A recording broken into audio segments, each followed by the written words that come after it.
आजकल BPSC teacher का exam बहुत ही ट्रेंडिंग में चल रहा है और बहुत सारे लोग बीपीएससी टीचर का एग्जाम दे करके सरकारी शिक्षक भी बन रहे हैं।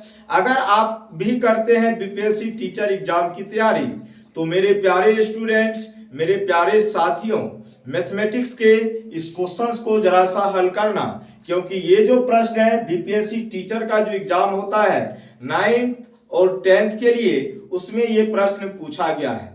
बहुत ही आसान होते हैं इस तरह के प्रश्न, लेकिन बहुत सारे स्टूडेंट्स को हल करने के लिए नहीं आता है कि किस तरीके से करेंगे। तो मेरे प्यारे स्टूडेंट्स, पहले मैं इस क्वेश्चंस को पढ़ता हूं, उसके बाद जो भी इसका सही तरीका होगा, बेहतरीन तरीका होगा कराने का, वो मैं प्रयास करूंगा आपको कराने का। कोशिश करूंगा कि अगले बार से इस तरह के प्रश्न में आपको कभी भी कोई प्रॉब्लम्स ना हो। तो चलते हैं मेरे प्यारे स्टूडेंट्स, ध्यान से सुनेंगे, बेहतरीन तरीके से सुनेंगे। तो इसने कहा, जब एक धनात्मक पूर्णांक n को 9 द्वारा विभाजित किया जाता है तो शेषफल 4 आता है। जब इतना को 9 द्वारा विभाजित किया जाएगा तो शेष क्या होगा, ये आपको बताना है। तो मेरे प्यारे स्टूडेंट्स, क्वेश्चन कुछ इस प्रकार है।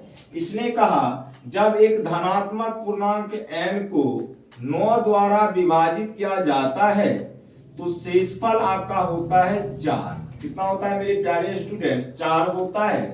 अब कह रहा है, अगर 3n पे power 3 plus 2n square plus 5n को 9 से विभाजित किया जाए तो शेषफल क्या होगा। तो मेरे प्यारे स्टूडेंट्स ध्यान देंगे, यहाँ पे ये कहा गया है एक धनात्मक पूर्णांक n है और उसको 9 से विभाजित किया गया तो शेषफल 4 प्राप्त हुआ। तो आपको बताना है, जब इतना को 9 से विभाजित किया जाएगा तो शेषफल क्या होगा। तो मेरे प्यारे स्टूडेंट्स, अगर आप समझदार हैं तो समझने का करेंगे प्रयास। अगर मेरे प्यारे बच्चे मैं n की जगह 4 रखता हूं, क्या रखता हूं? 4, इसको 9 से डिवाइड करता हूं, तो आपको पता होना चाहिए रिमाइंडर कितना होगा? 4 होगा। जाहिर सी बात है, 4 को अगर आप 9 से डिवाइड करोगे तो रिमाइंडर कितना आना है? 4 ही आना है। आएगा कि नहीं आएगा, बताओ जरा सा। आप कहेंगे सर बिल्कुल। इसका मतलब ये हुआ n का वैल्यू 4 होगा। n का वैल्यू क्या होगा? 4 होगा। क्योंकि अगर आप इसका वैल्यू चाहते हैं निकालना, तो उसके लिए पहले आपको n का वैल्यू पता होना चाहिए। ठीक है, तो पहला काम हम करेंगे, n का वैल्यू पता करेंगे।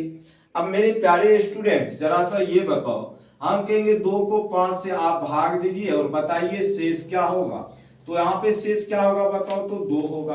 क्योंकि भाग तो लगना ही नहीं है, तो शेष वही का वही रह जाएगा। तो इसीलिए जब भी इस तरह का प्रश्न आए तो पहले n का वैल्यू हम निकाल लेंगे। ओके, n का वैल्यू क्या होगा? कितना आसान था, ये तो हमने आपको बता ही दिया। बस n का वैल्यू इसमें पुट करना है, कहानी खत्म। देखो मेरे प्यारे स्टूडेंट्स, 3 n की जगह 4 रखेंगे तो 4 का क्यूब होगा, फिर प्लस 2 n का यहाँ पे स्क्वायर हो जाएगा। n का वैल्यू 4 है तो 4 का स्क्वायर, फिर 5 n की जगह 4 रखेंगे और बट्टे में कितना होगा? 9 आया ना। तो 4 का क्यूब 64 और 64 गुना 3 करना पड़ेगा। ठीक है, 4 का क्यूब कितना मेरे प्यारे बच्चे? 64 और 64 गुना यहाँ पे करेंगे 3, तो हो जाएगा 192।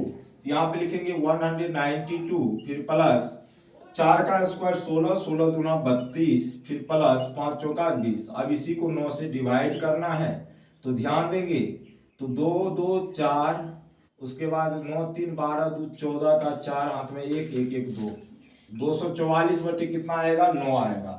अब 244 को आप 9 से भाग दीजिए, रिमाइंडर का पता कीजिए। तो 9 3 27, 9 दूना 18 लगेगा, और उसके बाद 6 9 7 63, तो रिमाइंडर आपका कितना आएगा? 1 आएगा। और यही आपके प्रश्न का होगा सही जवाब। नहीं तो आप ऐसे भी चेक कर सकते हो, 244 है तो 9 दूना 18, यहाँ पे 6 4 9 7 63, तो रिमाइंडर कितना आया? 1 आया। आया कि नहीं, बोलो हाँ या ना। तो मेरे प्यारे स्टूडेंट्स, रिमाइंडर 1 आया। नहीं आप चाहते हैं भाग देना, तो आप डीएस की मदद ले सकते हैं। डीएस होता है डिजिटल सम। डिजिटल सम कैसे करेंगे? देखो 4 4 8 8 2 कितना? 10, 10 9 से कितना अधिक है? 1 अधिक है। इसका मतलब रिमाइंडर कितना होगा आपका? 1 होगा। डायरेक्ट आप बोल सकते थे, कोई परेशानी आपको नहीं होती। और मेरे प्यारे स्टूडेंट्स, मैं उम्मीद करूंगा कि आप लोगों को ये क्वेश्चंस बेहतरीन तरीके से समझ में आया होगा। तो आज के लिए इतना ही रखते हैं। बाय बाय, टेक केयर, जय हिंद, जय भारत।